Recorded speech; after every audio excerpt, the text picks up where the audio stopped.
മുണ്ടത്തിക്കോട്ട് വെടിക്കെട്ട് പുര അപകടത്തിൽ ഒരാൾ കൂടി മരിച്ചു. അതിൻ്റെ ലൈസൻസി ആയിട്ടുള്ള സതീശനാണ് മരിച്ചതെന്നുള്ളതാണ്. ഇപ്പോൾ ശ്രീകുമാരനുണ്ട് വിവരങ്ങളുമായി. ശ്രീത്ത്, മരണസംഖ്യ ഉയരുകയാണ്. വെന്റിലേറ്ററിൽ ചികിത്സയിലായിരുന്നു സതീശൻ. അദ്ദേഹത്തിൻ്റെ മരണം കൂടി ഇപ്പോൾ സ്ഥിരീകരിക്കുന്നു. അതെ അനിൽ, അല്പസമയം മുൻപാണ് മരണം സ്ഥിരീകരിച്ചിരിക്കുന്നത്. ഏതാണ്ട് 90% പൊള്ളൽ ഇദ്ദേഹത്തിന് ഏറ്റിരുന്നു. അദ്ദേഹത്തിന്റെ മുഖത്തും അതുപോലെ തന്നെ നട്ടലിലുമൊക്കെ പൊള്ളലുണ്ട്. അത് ഏതാണ്ട് ഒരു 90%-ലധികമാണ് എന്ന് ഡോക്ടേഴ്സ് അറിയിച്ചിരുന്നു. എന്തായാലും ഇന്ന് ഉച്ചയോടുകൂടിയാണ് ഇത്തരത്തിൽ മരണം സംഭവിച്ചിരിക്കുന്നത്. വെന്റിലേറ്ററിലായിരുന്നു അദ്ദേഹം ഉണ്ടായിരുന്നത്. എന്നിട്ടും ജീവൻ നിലനിർത്താൻ വലിയ പോരാട്ടമായിരുന്നു നടത്തിയിരുന്നത്.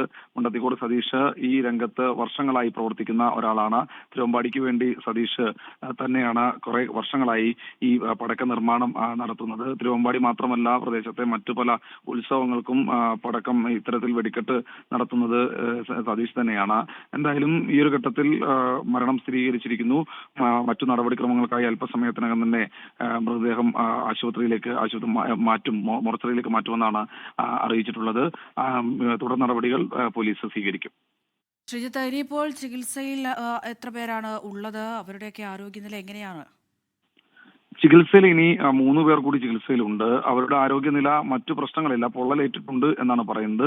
പക്ഷേ തീർത്തും ഗുരുതരാവസ്ഥയിൽ അല്ല ഇവരാരും ചികിത്സയിലുള്ളത്.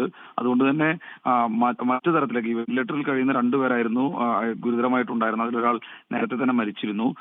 രണ്ടാമത്തെ ആളാണ് സതീഷ്, മുണ്ടത്തിക്കോട് സതീഷ് എന്നറിയപ്പെടുന്ന ഈ വെടിക്കെട്ട് പുരയുടെ ലൈസൻസി. എന്തായാലും സതീഷിന്റെ 90%-ലധികം പൊള്ളൽ അദ്ദേഹത്തിന് ഏറ്റിട്ടുണ്ടായിരുന്നു. സ്വാഭാവികമായി വരും മണിക്കൂറുകളിൽ ഇതിന് കൂടുതൽ വിശദാംശങ്ങൾ നമുക്ക് ലഭ്യമാക്കാനാകും. ഈ ഒരു വെടിക്കെട്ട് സ്ഫോടനം നടക്കുന്നതിന് തൊട്ട് മുൻപ് മറ്റു മാധ്യമങ്ങളെല്ലാവരും തന്നെ സതീഷിനെ കണ്ട് പിരിഞ്ഞതാണ്. അതിനുശേഷമായിരുന്നു ഈ ഒരു സ്ഫോടനം നടന്നത്. എന്തായാലും ഇത്തരത്തിൽ ഈ പറയുന്നത് പോലെ സതീഷിന്റെ മൃതദേഹം അല്പസമയത്തിനകം തന്നെ മോർച്ചറിയിലേക്ക് മാറ്റും. ശരി, ശ്രീകുമാറിനാണ് വിവരങ്ങൾ നൽകിക്കൊണ്ടിരിക്കുന്നത്. മുണ്ടത്തിക്കോട് വെടിക്കെട്ട് അപകടത്തിൽ ഒരാൾ കൂടി മരിച്ചിരിക്കുന്നു. ലൈസൻസിയായ സതീശനാണ് മരിച്ചത്.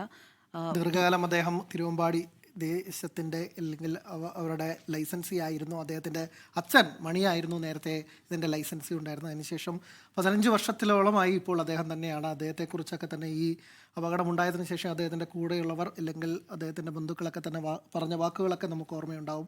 ഓരോ തവണ എന്തെങ്കിലുമൊക്കെ തന്നെ വൈവിധ്യം കൊണ്ടുവരാനും അല്ലെങ്കിൽ മറ്റു കാര്യങ്ങളിലൊക്കെ തന്നെ അദ്ദേഹം പരമാവധി ശ്രമിക്കുകയായിരുന്നു. അത് തീരുന്നത് വരെ ഒരു വലിയ രീതിയിൽ അദ്ദേഹത്തിന് ആകാംക്ഷയോ അല്ലെങ്കിൽ വലിയ ടെൻഷനൊക്കെ തന്നെ ഉണ്ടായിരുന്നു.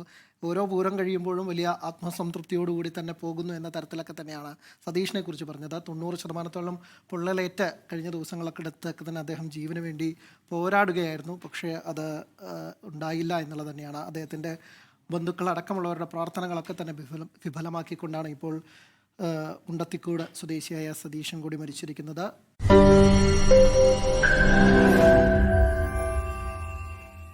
ലോകത്തെവിടെയായാലും ഏത് സമയത്തും 24 വാർത്തകളും ഓഗ്മെന്റഡ് റിയാലിറ്റി പാക്കേജുകളും എക്സ്പ്ലെയിനറുകളും വിശദമായി കാണാൻ ഞങ്ങളുടെ യൂട്യൂബ് ചാനൽ നിങ്ങൾക്ക് സബ്സ്ക്രൈബ് ചെയ്യാം.